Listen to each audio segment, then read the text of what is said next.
नमस्कार, आप देख रहे हैं इंडिया डेली। आपके साथ मैं हूं किरण। चुनाव की लड़ाई नाचने गाने पर आई।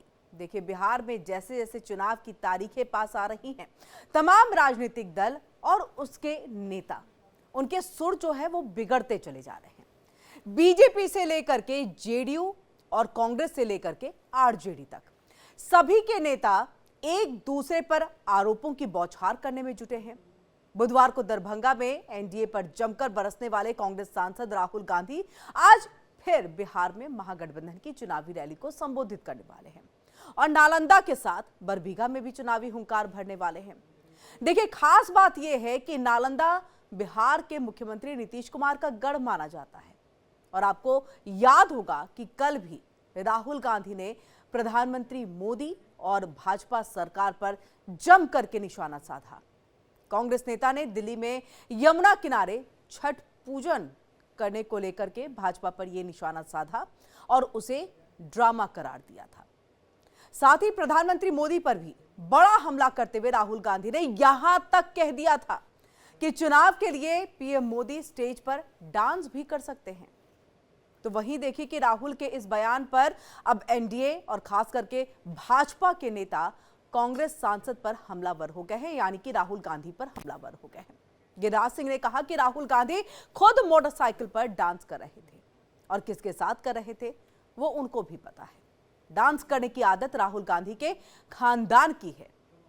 और वहीं बेगूसराय में पत्रकारों से बात करते हुए केंद्रीय मंत्री गिरिराज सिंह ने यह भी कहा कि राहुल गांधी और कांग्रेस ने छठ व्रत पर भद्दी टिप्पणी करके सनातन का अपमान किया है।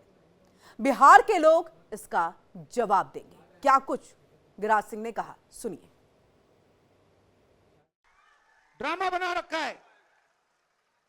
एक तरफ यमुना,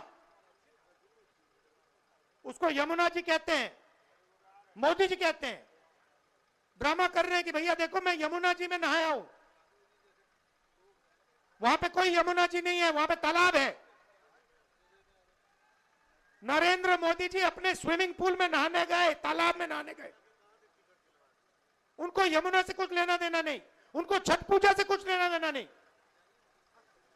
उन्हें सिर्फ आपका वोट चाहिए। अगर आप कहोगे नरेंद्र मोदी जी आप ऐसा ड्रामा करो वोट के लिए, वो कर देंगे। जो भी करवाना है करवा लो। मैं कह रहा हूं आप उनको कहो कि देखो भैया हम आपको वोट देंगे, आप स्टेज पे आके नाच लो, वो नाच लेंगे। नाच लेंगे, कह रहा हूं आप कोशिश करो। मोदी जी आइए, स्टेज पे आइए, भाषण मत दीजिए, डांस कर दीजिए, हम आपको वोट देंगे, देखना कर देंगे। जो भी करवाना है करवा लो। राहुल गांधी ने और कांग्रेस ने सनातन का अपमान किया है। छठ व्रत के ऊपर भद्दी टिप्पणियां करके ये सनातन का अपमान है, हिंदुओं का अपमान है। राहुल गांधी को खुद पता नहीं है वो अपने क्या हैं, क्योंकि वो पारसी हैं, हिंदू हैं, क्या हैं वो खुद नहीं पता है, ईसाई हैं। लेकिन वो जो कुछ भी रहे, लेकिन हमारे छठ पर्व को कांग्रेस और राहुल गांधी अगर अपमानित करने का काम किए हैं तो हम ईंट का जवाब पत्थर से देंगे और बिहार के लोग भी उन्हें इसका जवाब। ड्रामा बना। और वहीं देखिए कि बिहार के चुनावी रण में मुजफ्फरपुर से प्रधानमंत्री नरेंद्र मोदी भी विपक्ष पर जमकर के बरसे और कांग्रेस और आरजेडी पर छठी मैया के अपमान का आरोप लगाया। क्या कुछ कहा, सुनिए। ये आपका बेटा तो छठी मैया का जय जयकार दुनिया में कराने में लगा है। दूसरी तरफ ये कांग्रेस और ये आरजेडी के लोग क्या कर रहे हैं? क्या कर रहे हैं? छठी मैया का अपमान कर रहे हैं। क्या कर रहे हैं? क्या कर रहे हैं? क्या कर रहे हैं? आप मुझे बताइए। क्या कोई कभी चुनाव में वोट पाने के लिए छठी मैया का अपमान कर सकता है क्या? क्या ऐसा अपमान बिहार सहन करेगा क्या? क्या ऐसा अपमान हिंदुस्तान सहन करेगा क्या? आरजेडी कांग्रेस के लिए कैसी बेशर्मी से बोल रहे हैं। उनके लिए तो छठी मैया की पूजा एक ड्रामा है, नौटंकी है। आप उनकी बातों से सहमत है क्या? ऐसे लोगों को सजा दोगे कि नहीं दोगे? तो अब देखिए कि चुनाव है तो बयानबाजी भी चरम पर ही रहेगी, आलोचना भी होगी, गाली गलौज तो पहले होती ही दिखाई दी है। खैर, आज देखिए फिर से एक बार राहुल गांधी 2 जगहों पर रैली करके अपने पक्ष में माहौल बनाते हुए दिखाई देंगे। तो वहीं दूसरी तरफ प्रधानमंत्री मोदी भी बिहार के मुजफ्फरपुर से विपक्ष पर बरसते दिखाई दिए। हमने आपको सुनाया उनका कुछ कहा हुआ, और इसी के मुद्दे पर जो है हम बातचीत का दौर शुरू करते हैं। खास पैनल हमारे साथ यहाँ पर जुड़ चुका है, तारुफ करा देते हैं। हमारे साथ राहुल आनंद जी हैं, प्रवक्ता हैं बीजेपी के, वो जुड़ चुके हैं, आपका बहुत बहुत स्वागत है। डॉक्टर शिवानंद हुल्लारकर जी हैं, प्रवक्ता है कांग्रेस के, वो भी हमारे साथ जुड़ चुके हैं, आपका भी सर बहुत बहुत स्वागत है। किशोर कुणाल जी हैं, प्रवक्ता है जेडीयू के, आपका भी बहुत बहुत स्वागत है सर, और यहाँ पर जेडीयू का पक्ष रखेंगे। सबसे पहले डॉक्टर शिवानंद हुल्लारकर जी, हमने गुजरात में देखा जब राहुल गांधी पहुंचे तो उन्होंने मौत का सौदागर कह दिया, जिसका खामियाजा भुगतना पड़ा। अब ये ड्रामे का सौदागर कह देना, लग नहीं रहा है आने वाले दिनों में इसका खामियाजा भुगतना पड़ेगा। आपके खुद के गठबंधन में रहने वाली पार्टी ने आपसे किनारा कर लिया है। गुड मॉर्निंग किरण जी, पूरा पैनलिस्ट को नमस्कार। देखिए,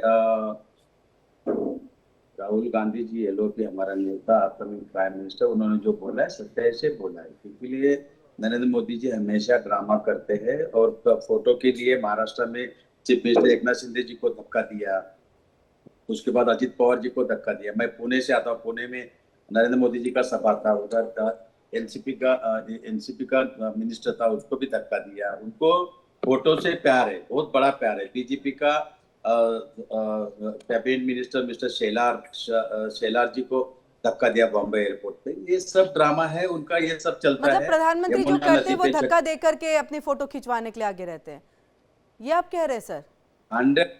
100% एकनाथ फोटो के जी लिए को दे दिया, देवेंद्र फडणवीस को दे दिया, ना जाने आपने कितने नाम गिना दिया, हमने तो ऐसी कोई तस्वीर देखी नहीं है। देवेंद्र जी को नहीं दिया, नहीं, देवेंद्र जी को नहीं दिया। अच्छा, उनको नहीं दिया, वो उनकी पार्टी के हैं इसलिए। पवार जी को दिया, आशीष शेलार जी को कैबिनेट मिनिस्टर बीजेपी का, उनको धक्का दिया। हाँ।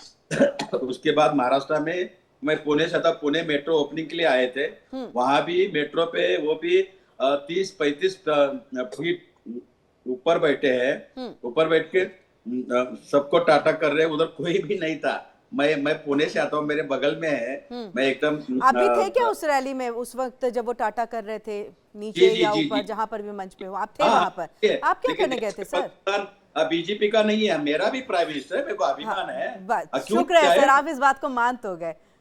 शुरुआत आपकी बड़ी अच्छी रही। अरे सुनिए, 140 करोड़ जनता का प्राइम मिनिस्टर है, मैं मानता हूँ, रिस्पेक्ट करता हूँ, लेकिन जिन्होंने जिस तरह से वो ड्रामा कर रहे हैं, एक बीजेपी का सिंबल लगा के प्रचार करना, मैं घोर निंदा करता हूँ। डॉक्टर बाबा साहब अम्बेडकर संविधान का अपमान है।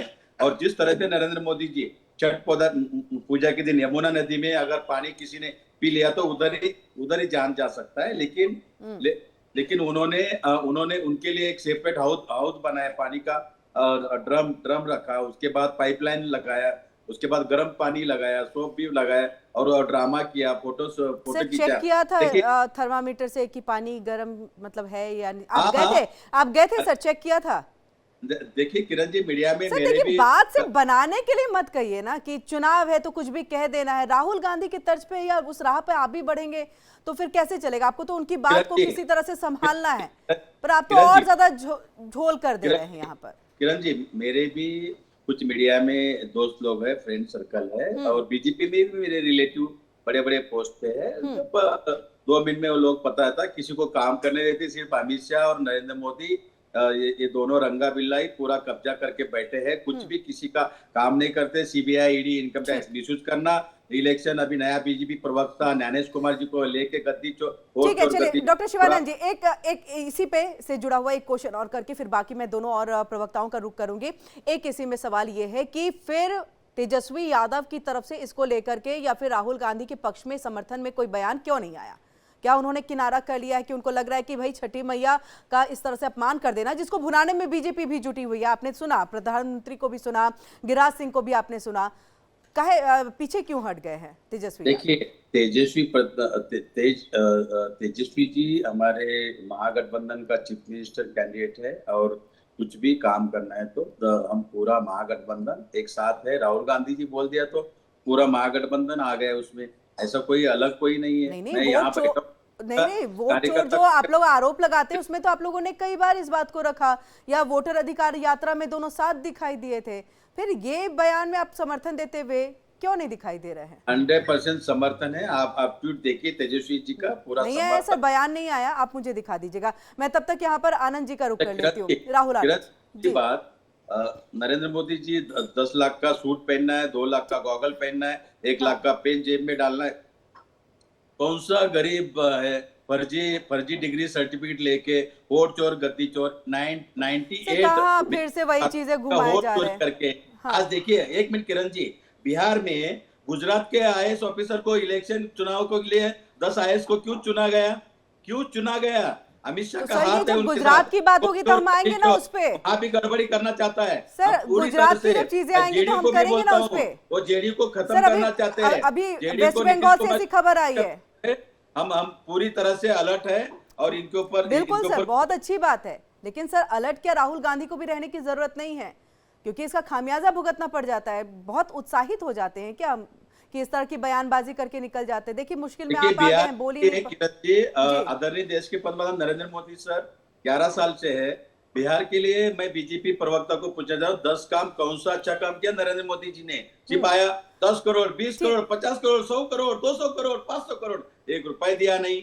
राहुल आनंद जी, ना बिजली बिल नहीं, उल्टा हम माई योजना 2500 दे रहे, बिजली हम मुफ्त दे रहे 200 यूनिट। सर अभी देंगे ये तो मैनिफेस्टो में सिर्फ लिखा गया है, देंगे। चाहे कोई भी पार्टी हो मैनिफेस्टो जारी करती है, वो देने में है, अभी दिया किसी ने नहीं है। ठीक है राहुल आनंद किरण जी, उन्होंने क्या किया अभी? सर राहुल आनंद जी को भी कह दें दीजिए, अब यहाँ जेडीयू के प्रवक्ता भी बैठे हुए हैं, नहीं दूंगी तो नाराज हो जाएंगे मुझसे। आ रहे आपके पास भी आ रहे सर। राहुल आनंद जी। किरण जी, कुछ देर और अगर हमारे साथी प्रवक्ता कांग्रेस के बड़े भाई को अगर बोलने दिया जाए तो मुझे लगता है कि जिस तरह राहुल गांधी जी की प्रतिक्रिया होती है उनके जाने के बाद, उस तरह यहाँ से उठने के बाद इनकी भी उसी तरह से प्रतिक्रिया मिलने लगेगी। खैर छोड़िए, ये इनके समझ के ऊपर निर्भर करता है, क्योंकि बहुत पुरानी कहावत है कि आपको बोलने के लिए विवेक की आवश्यकता पड़ती है और चुप रहने के लिए बुद्धि की जरूरत पड़ती है, जो मुझे लगता है कांग्रेस पार्टी के पास किसी के पास नहीं है। छठ पूजा बिहार और पूरे प्रदेश का आस्था का विषय है। इसका अपमान करना केवल बिहार ही नहीं बल्कि भारत की संस्कृति का बहुत बड़ा अपमान है। भारतीय जनता पार्टी ऐसी किसी भी टिप्पणी या किसी प्रकार की कृत्य का बहुत कड़ा निंदा करती है, और जो हमारी संस्कृति और परंपरा का धरोहर को संभाल नहीं सकता, उसे लगता है कि इस देश की संस्कृति से रूबरू होने में अभी वक्त लगेगा। जिन लोगों को हमारे सनातन परंपरा और खास करके लोक आस्था का महापर्व छठ के बारे में समझ नहीं आता, वही इस तरह की छोटी मानसिकता का परिचय देते हैं जो राहुल गांधी जी ने कल दिया है। और राहुल गांधी जी ने बोलते समय राहुल जी, ये तो परंपरा और थोड़ा छठी मैया को लेकर के लोगों को जागरूक करने वाली बात हो गई, लेकिन एक सीधा सा सवाल है, आपको भी बैठे बिठाए मुद्दा मिल गया है कि इस मुद्दे को भुनाएंगे तो पता है कि बिहार की जनता जो है पूरी भावनात्मक तौर पर अपनी आस्था से जुड़े हुए, तो उसमें बेनिफिट भी होगा। किरण जी, देखिए, जिस तरह का आपने सवाल किया है उसका उत्तर यही दिया जा सकता है कि जब राम मंदिर भी बनाने की जब बात की गई थी और जब सुप्रीम कोर्ट ने उसके फैसले को सुनाया था, तो उस समय भी लगभग इसी तरह के प्रश्न किए गए थे कि ये आस्था का विषय है जिसको आप बुलाने की बातें करते हैं। लेकिन शायद ये सारे लोग भूल जा रहे हैं इस बात को कि हमने आज तक जो भी किया है, जितना भी किया है, और खास करके मुख्य धारा से देश को और बिहार की संस्कृति और परंपरा को जोड़ा है। देखिए, ये जो स्थिति रही है ना, ये वर्तमान में स्थिति कांग्रेस की इसलिए बनते जा रही है क्योंकि आरजेडी हो या राहुल गांधी जी हो, दोनों एक दूसरे को निपटाने के पीछे पड़े हैं और तेजस्वी यादव के जूनियर पार्टनर के रूप में आज राहुल गांधी जी पूरे बिहार में घूम रहे हैं और दौरा कर रहे हैं और जिस तरह की बयानबाजी कर रहे हैं उससे कहीं ना कहीं महागठबंधन को नुकसान ही पहुंचने वाला है। एक महत्वपूर्ण बात मैं आपको बता दूं, देखिए, ये कह रहे थे कि नरेंद्र मोदी जी नाचने लगेंगे, शायद इस बात को ये भूल गए कि नाचने गाने की परंपरा कहां से शुरू होती है। और खुद अगर पिछले साल का ही, इसी साल का अगर वीडियो को उठाकर देख लिया जाए तो बहुत दूर जाने की आवश्यकता नहीं है। तेजस्वी यादव जी पटना के मरीन ड्राइव पे नाच रहे थे। साथ ही साथ अगर बात करें तो भारत जोड़ो यात्रा के दरमियान राहुल गांधी ने भी 2023 में नाच परफॉर्म किया था और 2024 के लिए माइलेज खड़ा करने का प्रयास किया था। साथ ही अगर बात करें तो बिहार में आकर शेफ बनकर मटन पार्टी कर रहे थे, मटन बनाने की विधि सीख रहे थे लालू प्रसाद यादव जी से। वो क्या इंगित करता है? ये जिस तरह की बातें करते हैं उससे लोगों का भरोसा उठता ही जाता है। अगर उठाकर देखा जाए 1952 से तो 41% वोट प्रतिशत था, 67 में बात करें तो 33% वोट पड़ता था, 59 में बात करें तो 30% पे थी, 90 की बात करें तो 24% पे, 2005 की बात करें तो 6% पे कांग्रेस सिमट गई थी और 2020 की बात करें तो 9% पे कांग्रेस सिमट गई थी। यानी कि इनका स्ट्राइक तो इस बार का क्या आंकलन कर रहे हैं आप? प्रतिदर कम ही होता गया है और ये बात करते हैं बिहार में नहीं तो राहुल जी इस बार मतलब ये तो बता कर कि आप ये क्या इस बार जो चुनाव है उसका भी आंकलन कर रहे हैं, क्या परसेंट आप दे रहे हैं? देखिए, निश्चित तौर पे कांग्रेस जिस तरह का बयानबाजी करती है उससे कहीं ना कहीं इस बात को साबित ही करती है कि जो हमारे संविधान के रचयिता ने एक बात को कही थी कि राजा का बेटा राजा नहीं बनेगा, राजा वही बनेगा जो राज्य करने योग्य होगा, और इस तरह की योग्यता राहुल गांधी में तो नजर नहीं आती है। और मैं किरण जी एक बात और आपको भरोसा दिला दूं, 1985 की बात करें तो 196 विधायक इनके पास हुआ करते थे, 90 की बात करें तो 71 विधायक हुआ करते थे, 95 की बात करें तो 29 विधायक थे, 2000 की बात करें तो 23 विधायक थे, 2005 की बात करें तो 9 विधायक थे, 2010 की बात करें तो 4 विधायक थे, 2015 में 27 जनाधार और 2020 में 19। यानी कि इनका स्ट्राइक रेट घटता ही गया है और देश की जनता और बिहार की जनता चलिए, ये स्ट्राइक रेट जो घट रहा है, क्या यही बयानबाजी जो है ये एक वजह है? इसका जवाब हम डॉक्टर शिवानंद जी आपसे चाहेंगे, लेकिन उससे पहले किशोर कुणाल जी आपके पास आते हुए, ये इस तरह की बयानबाजी जो राहुल गांधी करते हैं, तेजस्वी यादव ने किनारा कर लिया है, उनकी तरफ से ना समर्थन में मतलब सीधे तौर पे इग्नोर करते हुए जो है वो दिखाई दिए हैं। इसको आप नेता जो है एनडीए के नेता जो है भुनाने की पूरी कोशिश में जुटे हुए हैं, इसका एक तरह से प्रभाव जो है आने वाले चुनाव में आप देख रहे हैं? किरण जी, सबसे पहले आपको नमस्कार। देखिए, राहुल गांधी जी अभी निराशापन के शिकार है। जिस प्रकार से तेजस्वी यादव जी ने उनके कैंडिडेट के सामने लेफ्ट को आगे करके कैंडिडेट खड़ा कर दिया है कि 11 सीट पे ये लोग आपस में लड़ाई लड़ रहा है, दोस्ताना लड़ाई लड़ रहा है, इसको फ्रेंडली फाइट आपस में कर रहा है। तो इस मुद्दे से ध्यान भटकाने के लिए राहुल गांधी जी प्रयास कर रहे हैं। छठ माँ सृष्टि की रचयिता है, इनको कौन अपमानित कर सकता है? ये अपमानित तो वो लोग कर रहा है जो इसको राजनीतिक मंच पे भुनाने का प्रयास कर रहे हैं। जहां तक राहुल गांधी जी की बात है, अब देखिए, इन्होंने कहा कि हर परिवार को एक सरकारी नौकरी देंगे। आप उम्मीद कीजिए कि किस दौर में ले जा रहे हैं बिहार को? क्या बिहार के पास इतना बजट है? क्या बिहार के हर परिवार को सरकारी नौकरी दिया जाना संभव है? और इससे राहुल गांधी जी की चुप्पी आप समझ सकते हैं कि लोगों के बीच में किस प्रकार से दूरी आ चुका है।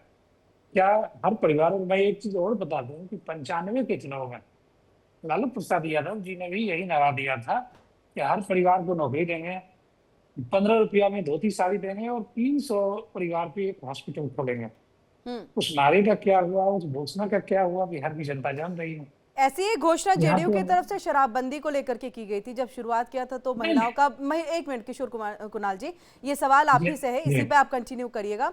इस पे भी जो है आरजेडी ने तंज कसा है, कांग्रेस तंज, महागठबंधन जो है तंज कसते हुए कि शराबबंदी लागू तो कर दी गई, अमीरों के घर पे सप्लाई कर दिया जाता है, गरीब जो है उनके यहाँ पर रेट डाली जाती है। ये पूर्ण तो नहीं कर पाए कुछ भी, जिसका बेनिफिट वो घोषणा आज के समय में पूरी तरह से कहे अपूर्ण है। किरण जी, मैं आपको पटना या बिहार के किसी कोने में आमंत्रित करूंगा। क्या आप सड़क पर कोई एक व्यक्ति खोज कर दिखा सकते हैं जो शराब के नशे में टहल रहा हो, लोगों के साथ बदतमीजी कर रहा हो, जहां तक अमीर और गरीब का फासला है, किशोर कुणाल जी जिस क्या प्रकार बात से कर लोग रहे हैं, इस शराबबंदी प्रक्रिया में सड़क पर आपको कैसे कोई पी करके घूमता हुआ दिखाई दे देगा? ये तो आप अपने घर कहीं में, न ये कहीं तो अपने घर में करते हैं, आप कलह वहां करते हैं। आप और कहीं न आपको कहीं मुझे लग रहा है कि याद आप करने की जरूरत भी है कि कितने जो है ये नकली शराब की वजह से मर गए, बीच में कितनी खबरें आई, उसमें मुझे लग रहा है आपके साथ चर्चा भी, बातचीत बहुत हुई है। बिल्कुल हुई है। देखिए, शराबबंदी हो या हत्या, हत्या तो एक अपराध है, कठोरतम अपराध है, और बावजूद उसकी हत्या कर पाया है क्या? अपराध एक प्रवृत्ति है, मानवीय प्रवृत्ति है। जो अपराधी प्रवृत्ति के लोग होंगे वो अपराध करेंगे। शराबबंदी है, सरकार अगर शराब बंदी नहीं कर रही होती तो शराब की दुकान खोल देती सरकार, जो पहले से खुला हुआ था। तो सरकार ने अपने रेवेन्यू सरप्लस को ही तो मिनिमाइज किया। नहीं तो सरकार अपराध ने को कहीं न रोकना, कहीं अपराध को रोकना तो सरकार का ही काम है ना, पल्ला तो नहीं झाड़ सकते। अगर मैं तो बात करूं कि जिस तरह से हत्याएं हुई हैं, बीच में तो कारोबारियों की हत्या, आज ही एक खबर आई एएसआई की हत्या हो गई है, तो ये कानून पे सवाल खड़े करता है। और जहां तक बात है, तो ये जो गांव के लोग हैं जो जहरीले शराब से यहाँ पर मर रहे हैं, उसके पीछे जो अपराधी हैं उसको भी तो पकड़ने का काम सरकार का है। क्यों नहीं पकड़ा जा रहा, रोक क्यों नहीं लगाई जा पा रही है? ये महागठबंधन की तरफ से पूरा आरोप है।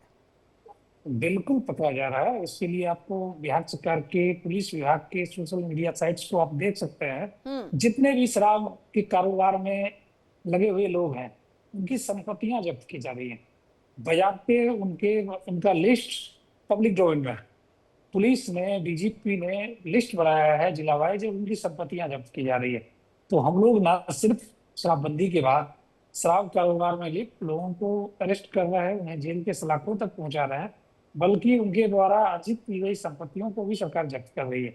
और ये सब सिर्फ बिहार में संभव है, माननीय नीतीश कुमार जी के नेतृत्व में संभव है। जहां तक शराबबंदी का मामला हो या अपराध का मामला हो, सरकार ने मजबूती के साथ सामना किया है, मिनिमाइज किया है, नियंत्रित किया है।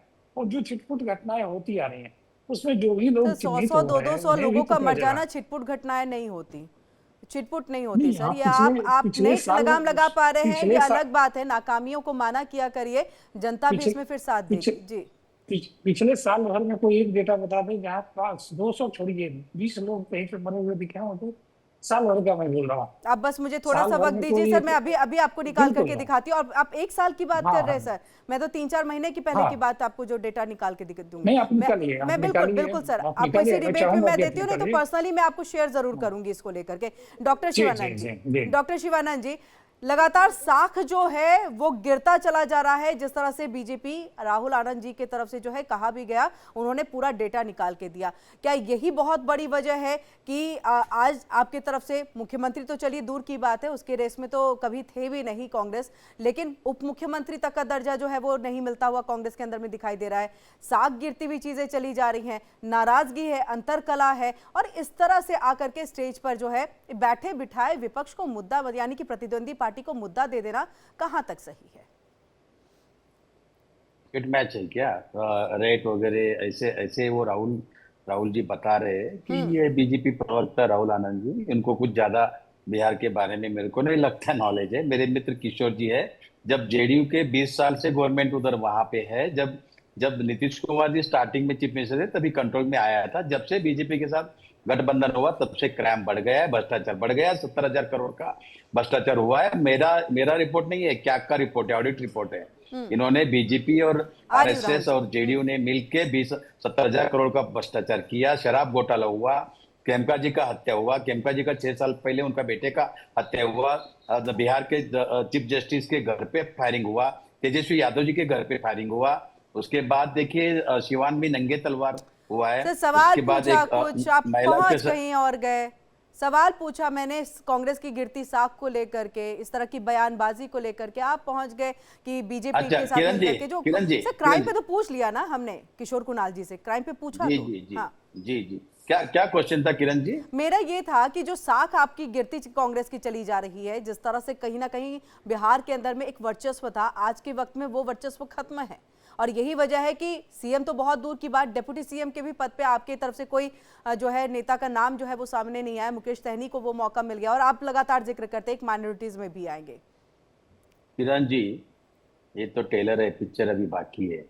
आप रिजल्ट देखिए ना, महागठबंधन में जब रिजल्ट होगा मैं उल्टा उल्टा बोलता हूँ, तेजस्वी चीफ मिनिस्टर रहेंगे, deputy chief minister Nitish Kumar ji रहेंगे, ये लिख के लीजिए।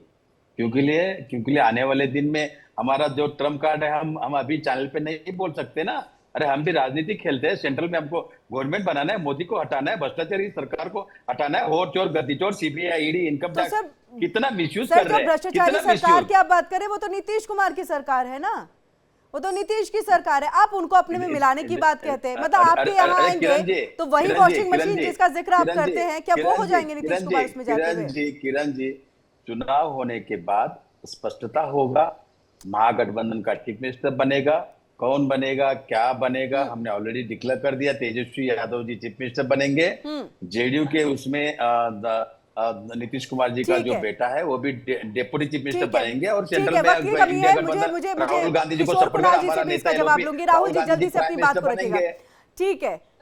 ये राहुल आनंद जी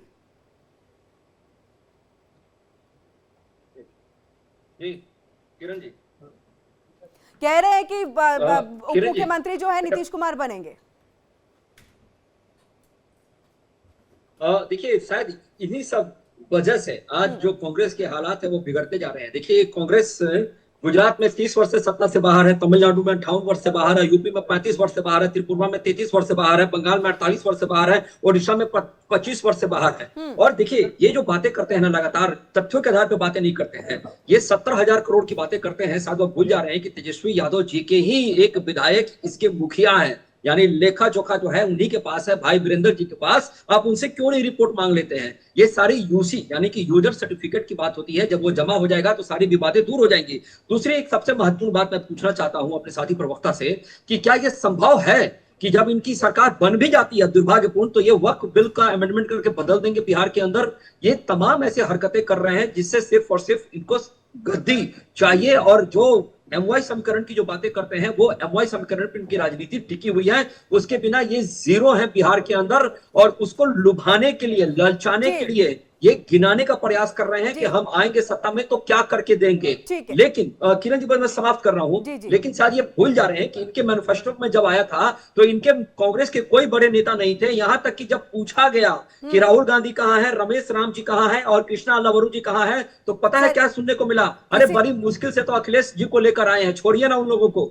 ठीक है, और देखिए इसी डर से तो कि कहीं कुछ और ना राहुल गांधी बोल दे, इसी वजह से नहीं आ रहे थे। किशोर कुणाल जी, बहुत जल्दी से 30 सेकंड्स में आप जवाब दे दीजिएगा कि क्या यहाँ पर वाकई में देखिए कि जेडीयू के जो नीतीश कुमार है वो जा सकते हैं कांग्रेस में, जो बात शिवानंद जी कह रहे हैं? देखिए, अगर कांग्रेस के प्लान को लीक करवाना हो तो शिवानंद साहब से कुछ पूछ लीजिए, ये बता देंगे कि इनके दिल में क्या क्या चल रहा है। जेडीयू कहीं नहीं जा सकती है, जेडीयू बिहार में है, जेडीयू नीतीश कुमार जी बिहार के लिए काम कर रहा है, बिहार के हित में काम कर रहा है। इस बार बहुत तो पक्का है, इस तरह की बहुत पक्का कर रखा है। मुझे लग रहा है डॉक्टर शिवानंद जी, सोचने की जरूरत है कि वाकई आपकी ये स्ट्रैटेजी काम आएगी कि नहीं आएगी। बहुत बहुत शुक्रिया आप तीनों का ही हमारे साथ यहाँ पर जुड़ने के लिए और बातचीत करने के लिए, थैंक यू सो मच। और इसी के साथ रुक रहे एक छोटे से ब्रेक के लिए। इंडिया डेली अब आपके स्मार्ट टीवी पर भी मौजूद है, इंडिया डेली 24/7। अब आप इन सभी प्लेटफॉर्म्स पर लाइव देखिए।